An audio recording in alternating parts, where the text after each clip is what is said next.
سڵاو و بینەرانی خۆشەویستی تەلەڤیزیۆنی کۆمەڵە لەگەڵتانم بۆ پێشکەشکردنی گەشتی هەواڵەکانی ئەمڕۆی یەکشەمە سەرتاش سەردێڕی چەند هەواڵ درێژەی مانگرتنی یەکگرتوانەی کرێکارانی کوورەخانەکانی ناوچەی سارۆخامیش مانگرتنی بەردەوامی بنەماڵەی حەمید حسێن نەژاد حەیدەرانلوو لە ورمێ چالاکی ژینگەی قوتابیان و معلمان لە مەریوان گواستنەوەی سروە پور محەممەدی بۆ ناوەندی چاکسازی و پەروەردەی سنە مەرگی دایکانی دووگیان بەهۆی نەبوونی و گرانی دەرمان پەرسەندنی ئیجارە نشینی لە کانێکس لە ئێران وە کۆبوونەوەی ئێرانیانی ئازادی خواز لە سوید و ئاڵمان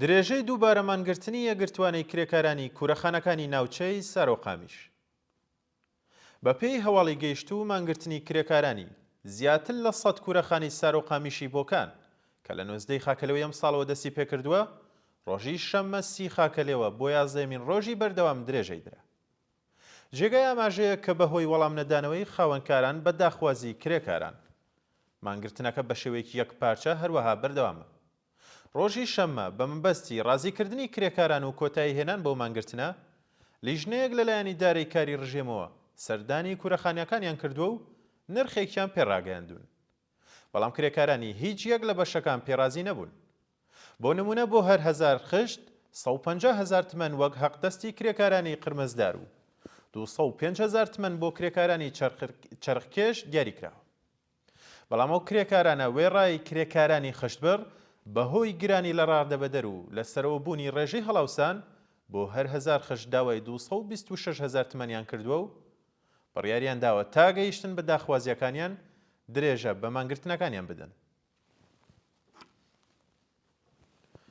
کۆبوونەوەی بەردەوامی بنەماڵەی حەمید حسێن نەژاد حەیدەرانلوو لە ورمێ ڕۆژی شەممە 30 خاکەلێوە بنەماڵەی حەمید حسێن نەژاد حەیدەرانلوو بەندکراوی مەحکوم بە ئەدام لە زیندانی ورمێ بۆ چەندەمین ڕۆژی بەردەوام لە بەردەم دادگوستەری ئازەربایجانی غەربی کۆبوونەوە و خوازیاری هەڵوەشانەوەی سزای سێدارەی ناوبراو بوون ڕۆژی شەممە بنەماڵەی حەمید حسێن نەژاد حەیدەرانلوو سەردانی دادگوستەری ورمەیان کرد بەڵام مەئمورانی ڕژیم ڕێگەیان نەدا هاوژین و دایکی حەمید چاویان بە قازیەکانی پەروەندە بکەوێت لەلایەکی دیکەوە ڕووناهی کچی گەورەی حەمید لە گرتەوەی دوێکدا ڕایگەیاند پاش 1 ساڵ ئەشکەنجە و وەرگرتنی ئاعترافی ئیجباری لە باوکەم جارێک لە ژێرناوی چاوپێکەوتندا لەگەڵ ناوبراو بۆ ماوەی 3 ساعت لێپرسینەوەیان لێکردم و هەڕەشەیان کرد ئەگەر ئەو بەڵگانە واژۆ نەکەی وە نەڵی باوکە دێوەی جێهێشتووە حەمید دەکوژی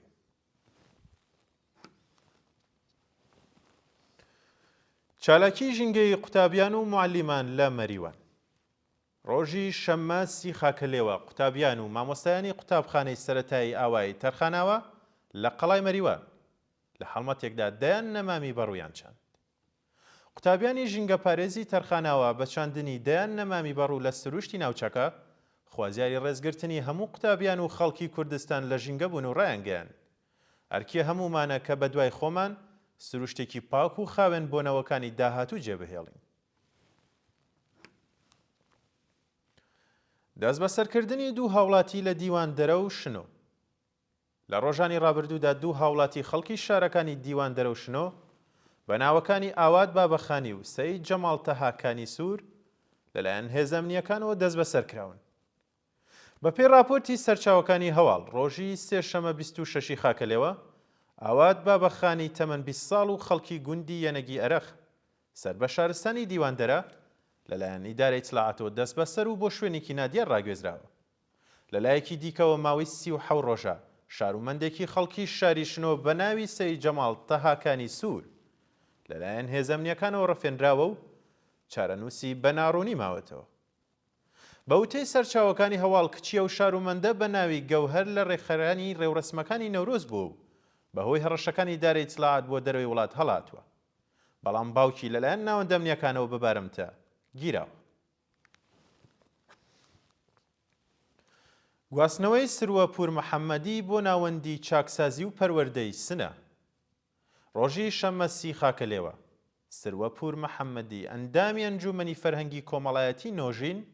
بە مەبەستی تێپەڕکردنی ماوەی سزاکەی بۆ کانونی چاکسازی و پەروەردەی سنە گواسترایەوە. سروە پور محەممەدی لە ڕێکەوتی نوۆی ڕێبەندانی ساڵی 1401 لەلایەن هێزە منیەکانەوە دەست بەسەر و پاش 16 ڕۆژ بە دانانی بارمتە لە کانونی چاکسازی و پەروەردەی شاری سنە ئازاد کرابوو. ناوبراو مانگی سەرماوەزی 1403 لەلایەن لقی پێداچوونەوەی دادگای سنە بە تۆمەتی ڕێکخستنی گروپ و دەستە بۆ تێکدانی ئەمنیەتی وڵات بە 5 ساڵ زیندانی محکوم کرا. کۆبوونەوەی کرێکارانی پەیمانی نەوت لە گەچ ساران و پارس جنوبی.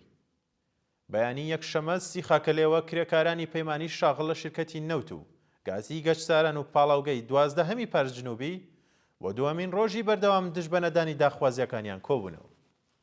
کرێکارانی پەیمانی نەوت بە بەدەستەوەگرتنی پلاکارد و وتنەوەی دروشم، خوازیاری پەرداختی داخوازیە دواخراوەکان، زیادکردنی حەقدەست بە پێی ڕێژەی هەڵاوسان، بەکردەوە دەرهاتنی گەڵاڵەی ڕیزبەندی، بەڕێوەچوونی مادەی دە یاسای ئەرک و بەرپرسیارەتی پێرسونەلی نەوت، وەلانانی جیاوازی، دابینکردنی ئیمکاناتی ڕەفاهی و بیمەی دەرمانی، وەلانانی پەیمانکار و تەزمینی ئەمنیەتی پیشەیی بوون.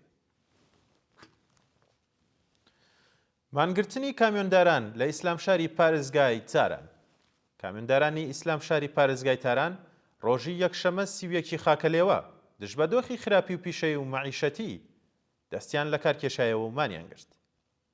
بە پێی زانیاریەکان کامیۆندارانی ئێران لە ئاسکەمی کرێبار، گرانی پارچەی یەدەگی ئۆتۆمبیل، نەبوونی بیمەی دەرمانی کارامە، گرانی و هەڵاوسان ناڕازین و دەڵێن داهاتوو تێچووی ژیانیان یەک ناگرێتەوە و چیتر توانای دابینکردنی سەرەتایی ترین پێداویستیەکانی ژیانیان نەماوە. کۆبوونەوەی کرێکارانی ئیدارەی بەرقی وستانی فارس لە تارە. ڕۆژی شەمە سی خاکەلێوە کرێکارانی شاغڵ لە ئیدارەی بەرقی وستانی فارس لە بەردەم وەزارەتی وزەی ڕژێم لە شاری تاران کۆبوونەوە و خوازیاری جێبەجێکردنی داخوازیەکانیان بوون. کرێکارانی ئیدارەی بەرق لە کۆبوونەوەکانیاندا داخوازی پێدانی مەزایە پیشەیەکان، زیادکردنی حەقدەست، بەکردەوە دەرهاتنی گەڵاڵی ڕیزبەندی، وەلانانی جیاوازی، پێدانی بیمەی تەکمیلی و تەزمینی ئەمنیەتی پیشەیی و هاوشێوەی کارمەندانی فەرمی بوون. ناڕەزایەتی کەشاوەرزانی وەرزانەی ئیسفەهان لە بەردەم فەرمانداری. ڕۆژی شەممە سی خاکەلێوە کەشاوەرزانی ناوچەی وەرزانەی ئیسفەهان بە کۆبوونەوە لە بەردەم فەرمانداری خوازیاری ئازادی جوتیارانی بەند کراو بوون. لە ڕۆژانی ڕابردوودا چەندین جوتیاری بەشدار لە ناڕازایەتیەکانی کەشاوەرزانی ئیسفەهان لەلایەن ڕژێمەوە دەست بەسەر و ڕەوانەی گرتوخانەی ناوەندە ئەمنیەکان کراون. ڕۆژی شەممە کەشاوەرزانی ناڕازی لە بەردەم فەرمانداری کۆبوونەوە و ڕوولەبەر پرسانی ڕژەم ڕایانگەیان لە جیاتی سەرکوتی خەڵک داخوازیەکانیان جێبەجێ بکەن.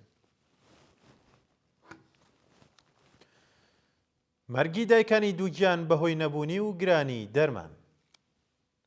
ئەمین ئەفشار سەرۆکی دەستەی کانونی هیمۆفیلی ئێران ڕایگەیاند بەهۆی کەمی دەرمانی فیبرۆنۆژن لە ساڵی 1401 هەتاویدا 1200 ژنی دووگیان گیانیان لەدەستداوە یان ناچار بوون منداڵەکانیان لەبەر ببن. فیبرۆنۆژن دەرمانی کۆنتڕۆڵکردنی خوێنبەربوون لە کاتی زایمانە، بەڵام لە ساڵی 1400 هەتاویەوە سیستەمی بەهداشت و دەرمانی وڵات تووشی کەمی دەرمان بووە. بەرپرسانی وەزارەتی بەهداشت هەوڵیان داوە ئەو دەرمانە لە وڵاتی هیندستان دابین بکەن، بەڵام کۆلیتی دەرمانەکە زۆر نزمە و گیانی ژنانی دووگیانی خستۆتە مەترسیەوە. لەلایەکی دیکەوە ساڵانە دەیان توشبووی نەخۆشی هیمۆفیلی بەهۆی گرانی و کەمی دەرمانە بنە قوربانی و زۆربەی خەڵک توانای کڕێنی دەرمانیان نەماوە.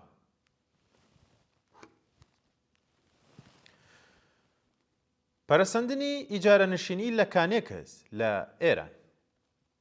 بەهۆی گرانی کرێخان و دیاردەی نیشتەجێبوون لە کانێکس پەرەیسەندووە و چینی هەژار و کرێکاری کۆمەڵگا ناچارن لە دیوێکی بچووکدا ژیان بەسەر بەرن.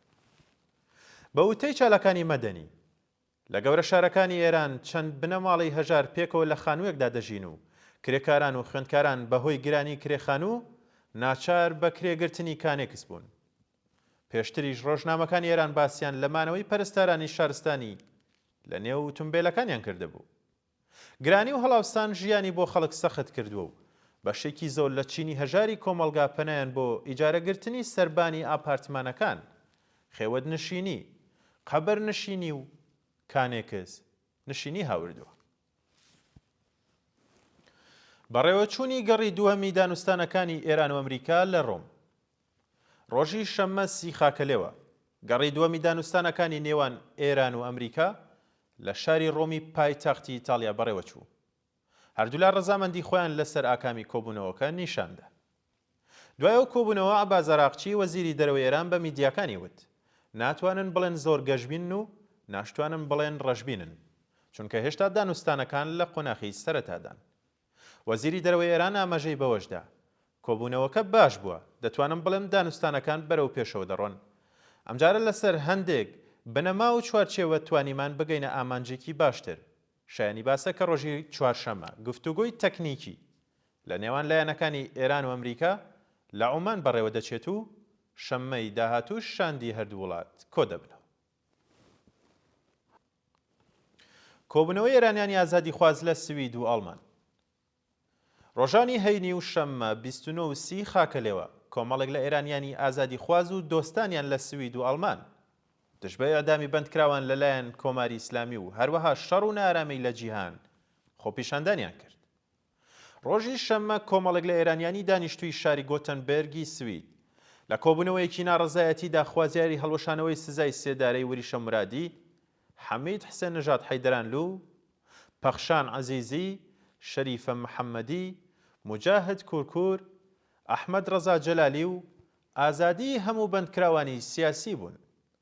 لەلایەکی دیکەوە ڕۆژی هەینی هەزاران ئێرانی بە بڕیاری حیزب و لایەنە سیاسیەکان بەشداری خۆپیشاندانی هەزاران کەسی خەڵکی کۆڵن دژبە پەرەسەندنی شەڕ و نارامی لە جیهان بوون و داوایان لە کۆمەڵگان نێودەوڵەتی کرد بەرامبەر بە هەر چەشنە شەڕ و داگیرکاریەک بوەستن و تاوەکو ئاشتی و ئەمنیەت لە جیهان مسۆگەر بێت. و دوایین هەواڵیشمان سەبارەتە بە ڕێپێوانی هەزاران کەسی خەڵکی ئەمریکا دژبە دەوڵەتی دۆناڵد ترامپ. ڕۆژی شەممە سی خاکەلێوە هەزاران شارومەندی ئەمریکایی لە چەند ئیالەتی وڵاتە دژبە سیاسەتەکانی دەوڵەتی دۆناڵد ترامپ ڕژانە سەر شەقام و خۆپیشاندانیان کرد.